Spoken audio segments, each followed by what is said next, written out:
जय हिंद। तो समझते हैं प्री प्राइमरी शिक्षक भर्ती को लेकर एनसीटी की तरफ से गाइडलाइन जारी कर दी गई है। ऐसे में आप सभी लोगों को पता होगा कि चाहे नई शुरुआत के साथ प्री प्राइमरी शिक्षक भर्ती हो या फिर अन्य शिक्षक भर्तियां हो, प्रत्येक शिक्षक भर्ती की जो गाइडलाइन है वो एनसीटी के अनुरूप ही कार्य करती है।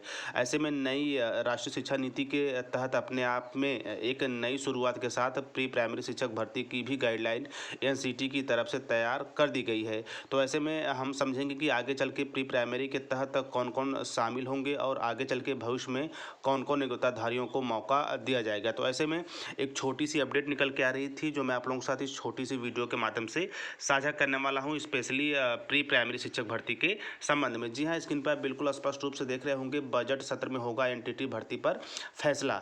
तो ऐसे में देखिए, यह जो लेटेस्ट खबर है वो शिमला हिमाचल प्रदेश से निकल के आ रही है और ऐसे ही जो प्री प्राइमरी शिक्षक भर्ती से संबंधित छोटी छोटी और महत्वपूर्ण खबरें आती हैं निकल के, और मेरा पूरा प्रयास रहता है कि इन खबरों को आप तक जोड़ा जाए ताकि आगे चल के किसी भी तरह की जानकारी को लेकर आपके मन में कन्फ्यूजन न रहे। तो देखिए, यहाँ पे स्पष्ट रूप में कहा जा रहा है कि राज्य के सरकारी स्कूलों में भरे जाने वाले 4000 एनटीटी शिक्षकों के पदों को भरने का मामला बजट सत्र में जा रहा है। ऐसे में अब बजट सत्र में स्थिति स्पष्ट की जाएगी कि आखिर कैसे एनटीटी के 4000 पदों को भरा जाएगा। जी हाँ, दरअसल अभी तक सरकार की ओर से अभी कहा गया है कि एनटीटी शिक्षकों के पदों को एनसीटी की गाइडलाइन के तहत ही भरा जाएगा।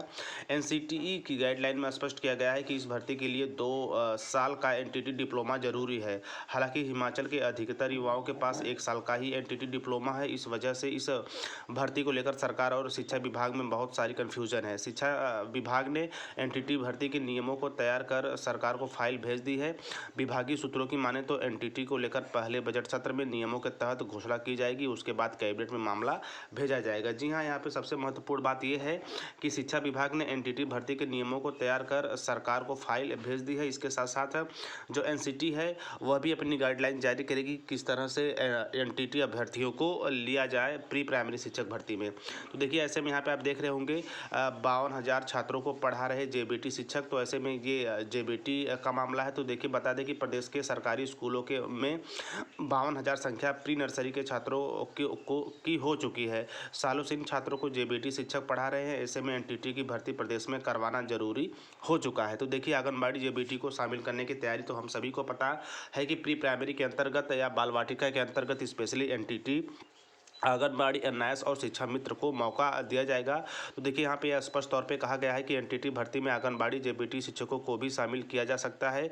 शिक्षा विभाग ने इसलिए सरकार को प्रपोजल भेजा है। अब कोर्ट के तहत सभी अभ्यर्थियों को एनटीटी भर्ती में शामिल किया जाएगा। ऐसे में स्पेशली जो प्री प्राइमरी भर्ती है इसके तहत आंगनबाड़ी को एनटीटी को लिया जाएगा। इसके साथ साथ यहाँ पे जो जेबीटी को लिए जाने की बात की जा रही है वह थोड़ा सा परेशानी का सबब हो सकता है, क्योंकि स्पेशली जो जेबीटी कोर्सेज होते हैं वो डीएलएड होते हैं, यानी कि जैसे अन्य राज्य में इसे अन्य नाम से जाना जाता है, जैसे हमारे यूपी में इसे बीटीसी के नाम से जाना जाता है, अन्य स्टेट में इसको जेबीटी के नाम से जाना जाता है। यह 2 वर्षीय प्राइमरी के लिए कोर्स होता है। चूँकि ये सरकार का अपना ये व्यक्तिगत मामला है, तो ऐसे में यहाँ पे आप देख ही रहे होंगे कि प्री प्राइमरी के अंतर्गत स्पेशली एनटीटी आंगनबाड़ी का यहाँ पे जिक्र किया गया है। इनको शामिल करने के साथ साथ हिमाचल जो प्रदेश है वो जेबीटी जो डिग्री धारक है उनको भी मौका देगी। आगे चल के एनटीटी शिक्षक भर्ती के संबंध में जो भी महत्वपूर्ण जानकारी आएंगी उसके प्रत्येक अपडेट के लिए आप बने रहिएगा। इसके साथ साथ सबसे महत्वपूर्ण बात ये होती है कि प्री प्राइमरी शिक्षक भर्ती अपने आप में नई राष्ट्रीय शिक्षा नीति के तहत पहली और नई भर्ती होगी। तो कहीं न कहीं हिमाचल प्रदेश इसे लेकर काफ़ी गंभीर है और लगातार आप देख रहे होंगे कि वहाँ से इसके संबंध में लगातार भर्ती के संबंध में खबरें आती हैं। अब चूँकि यहाँ पे मामला स्पेशली अब एनसीटी की गाइडलाइन के साथ साथ कैबिनेट में जाएगा, वहाँ के बाद से यह भर्तियाँ प्रारंभ हो जाएगी। चूँकि नई भर्ती है तो जाहिर सी बात है अन्य प्रदेश के जो भी आंगनबाड़ी और एनटीटी शिक्षक होंगे उनको भी यह नियम प्रभावित करेगा।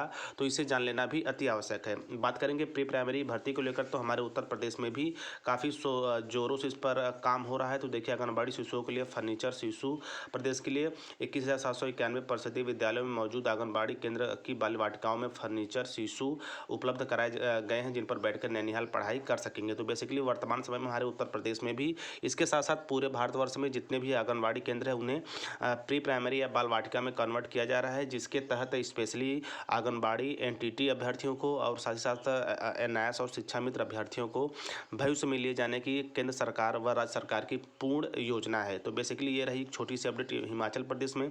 जैसे इस भर्ती के संबंध में आगे चलकर जो नई नई जानकारियाँ जुड़ती जाएंगी, मेरा पूरा प्रयास रहेगा कि समय मैं आप लोगों तक पहुंचाता रहूं। और ऐसे ही शिक्षा विभाग से जुड़ी नवीनतम जानकारी के लिए आप टीचर प्लानिंग पॉइंट चैनल के साथ बने रहें। तो मिलते हैं नेक्स्ट वीडियो नेक्स्ट इन्फॉर्मेशन के साथ। तब तक स्वस्थ व्यस्त और मस्त रहिए। जय हिंद, वंदे मातरम।